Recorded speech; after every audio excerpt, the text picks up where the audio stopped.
There's nothing Christian about Easter. This is why. Easter is the celebration of the Assyrian Babylonian goddess Ishtar, also called Ashtoreth or Astarte, who, amongst many things, was celebrated as a fertility goddess. Rabbits and eggs are the symbols of fertility.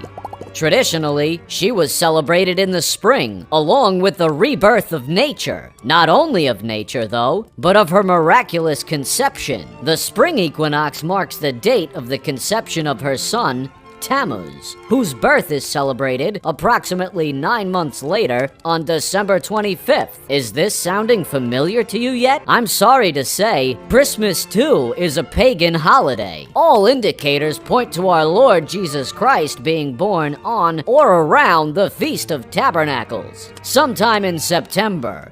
Not in December, and certainly not with a tree. But let's get back to Ishtar, or Ashtoreth. Easter. Who is she? Well, she's gone by many names. Some call her Inanna, Asherah, and Venus. She's also been called Aphrodite, Artemis, and Diana.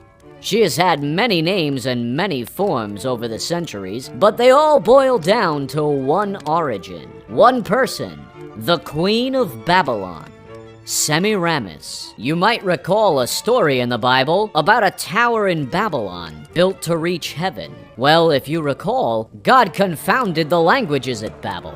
When this happened, the people split up, gathering together with others that spoke their language. Although the majority could no longer communicate with one another, they still had their same religion from Babylon. So when they formed new cities, they brought their old religion with them, giving each god or goddess a new name. Nimrod, the king of Babylon, also known as Gilgamesh, became Marduk, An, and Sargon of Akkad. Semiramis, his wife, became Ishtar, Inanna, Astarte, and Ashtoreth.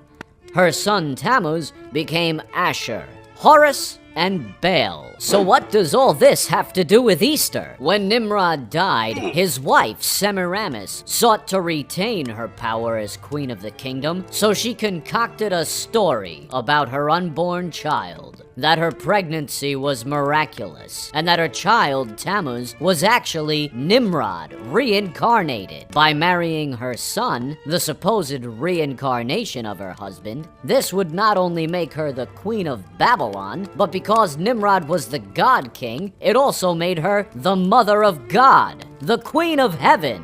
In Egypt, Ishtar and Tammuz became Isis and Horus.